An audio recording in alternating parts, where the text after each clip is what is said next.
Percentage को हिंदी में कहते हैं प्रतिशत। जैसे ये हमने उदाहरण दिया है कि एक लड़की का नाम है भूमि, तो उसने जो गणित का जो प्रश्न पत्र हुआ था उसमें उसने 20 में से 15 अंक प्राप्त किए, यानी 20 नंबर का पेपर था, उसमें उसने 15 अंक प्राप्त कर लिए, यानी उसने 5 नंबर का गलत कर दिया। तो ये पूछा जाए भूमि ने कितने प्रतिशत अंक प्राप्त किए। अब अंक तो हमें पता है, लेकिन ये नहीं पता है कितने प्रतिशत प्राप्त किए। अंक हमको मालूम है 15 अंक प्राप्त किए। अब जब परसेंटेज निकालेंगे उसके प्राप्तांक का, तो इसका एक फार्मूला होता है। फार्मूला ये होता है कि प्राप्तांक गुणे 100 बटे पूर्णांक। पूर्णांक का मतलब ये होता है कि ये प्रश्न पत्र कुल कितने नंबर का है, तो वो पूर्णांक कहलाता है। तो हमारा ये प्रश्न पत्र जो है वो 20 का है, उसमें इन्होंने 15 अंक प्राप्त किए। तो फार्मूला ये है प्राप्तांक गुणे 100 बटे पूर्णांक। जो प्राप्तांक का मतलब होता है जो अंक हमने प्राप्त किए, पूर्णांक का मतलब ये होता है ये प्रश्न पत्र कुल कितने नंबर का है, तो ये नीचे आ जाएगा। अब इसी फार्मूले पर हम यहाँ क्या करेंगे, उसने 15 अंक प्राप्त किए, तो यहाँ पे लिखेंगे 15 गुणे 100। अब कुछ लोग कहेंगे 100 कहां से आ गया। किसी भी चीज का जब प्रतिशत निकालते हैं तो प्रतिशत का मतलब ही होता है 100, 100। तो उस फार्मूले पे जब प्रतिशत निकालेंगे तो 100 जरूर आएगा। 100 के बिना प्रतिशत नहीं निकल सकता है। हाँ, तो आप क्या करेंगे, 100 के बिना परसेंटेज नहीं निकल सकता है, तो 20 से इसको काट देंगे, बटे 20 हो गया, तो काट देंगे 20 पंजे 100, तो कट गया। अब काटने के बाद ऊपर 15 बचा, 5 बचा, तो 15 गुणे 5 करेंगे, 15 पना 75। यानी कि उस लड़की ने उस पेपर में 75% अंक प्राप्त किए।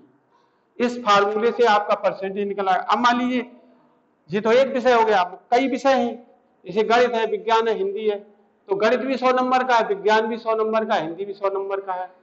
तो गणित में उसने प्राप्त किए 75, विज्ञान में 50, हिंदी में 45।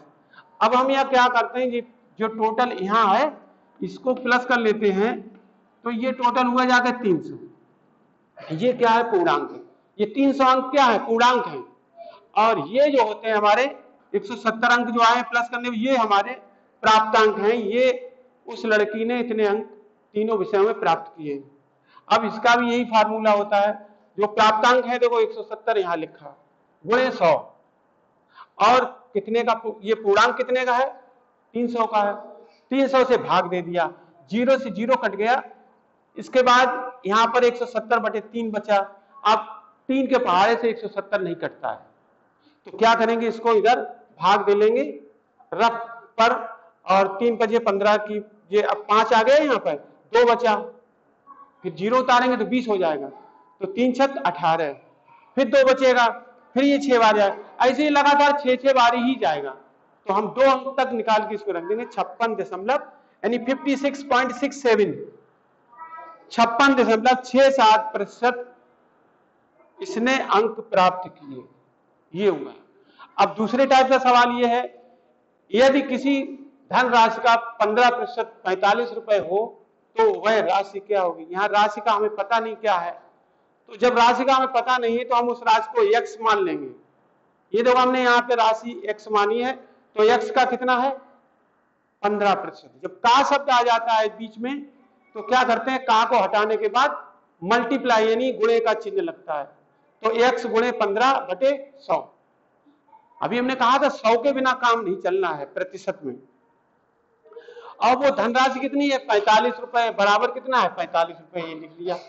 अब क्या करते हैं, जैसे अभी रेखीय समीकरण में कुछ सवाल लगाए होंगे, उसमें पक्षांतर किया जाता है, तो जो चीज भाग होती है वो गुणा हो जाता है, जो गुणा होता है वो भाग हो जाता है।